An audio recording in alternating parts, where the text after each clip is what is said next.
और जाति व्यवस्था से ब्राह्मणों को फायदा है कि हजारों शूद्र 90% शूद्र जाति व्यवस्था में बटे रहें, हम 10% जाति में बांट करके इनके ताकत को छीन भीन कर दें, हम अपना वर्चस्व इन पर बनाए रखें। किसी चीनी मिल में चीनी पैदा हो रही है और कल मैनेजर बदल दिया जाए तो लोहा ननु पैदा करेगा, लेकिन यहाँ जाति व्यवस्था में है, ब्राह्मण के यहाँ कोई लड़की है, ब्राह्मण की लड़की है तो वहाँ ब्राह्मण पैदा होगी, और वही किसी दलित पिछड़ा के घर में चला जाए तो वहाँ वो ब्राह्मण पैदा नहीं करेगी, जिस जाति में जाएगी उस जाति का बच्चा पैदा होगा।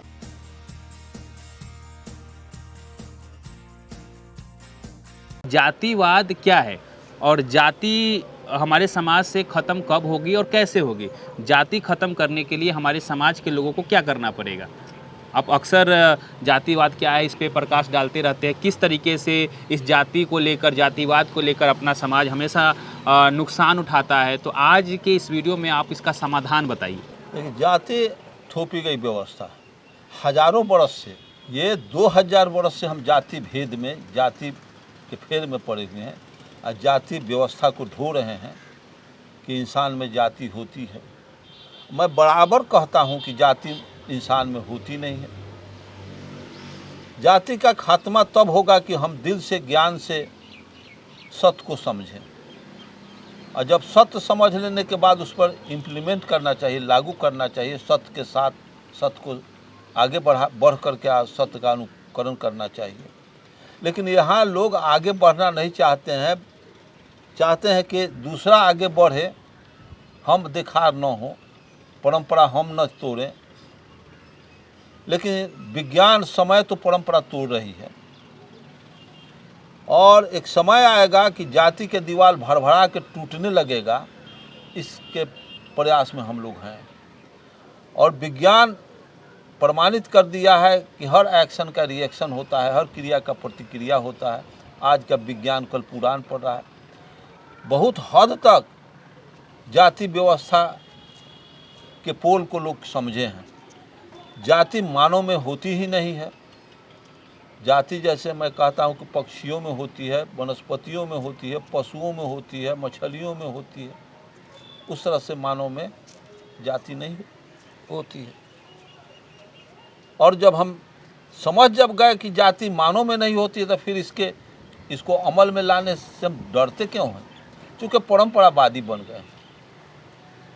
मैं बराबर कहता हूँ कि एक जात दूसरे जात को पैदा नहीं कर सकती। इंसान इंसान को पैदा करेगी, बैल बैल को पैदा करेगा, भैंसा भैंसा को पैदा करेगा, चिड़िया बकुला बकुला को पैदा करेगा, मैनी नहीं पैदा करेगा।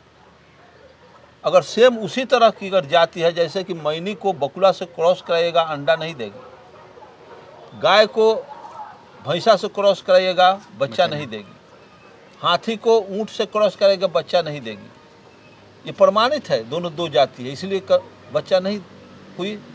अगर सेम उसी तरह की बच्चा है तो यहाँ अनेक जाति है, सब एक दूसरे के लड़का लड़की में शादी करे, बच्चा होगा। तो इसका प्रमाणित वैज्ञानिक प्रमाण है कि जाति मानव में नहीं होती, एक जात तो मानव।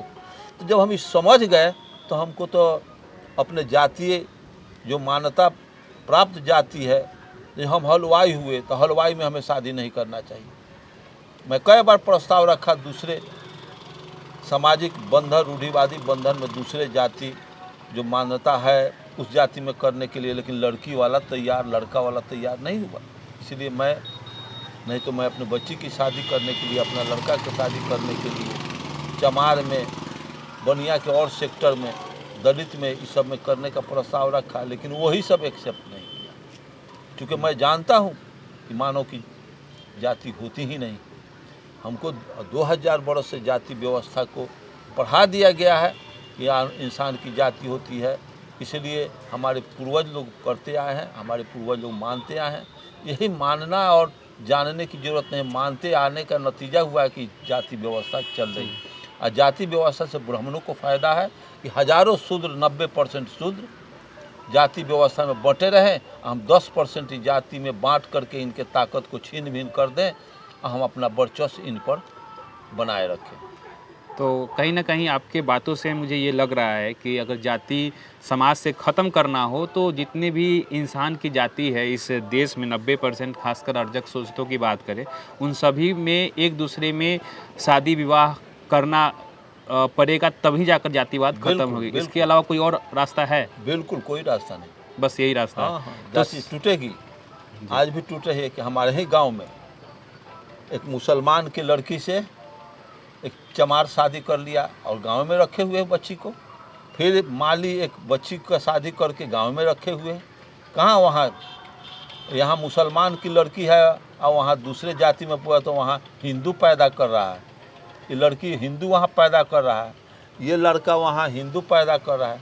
कोई हिंदू की लड़की मुसलमान में तो वो यहाँ मुसलमान लड़का लड़की पैदा कर रहा है।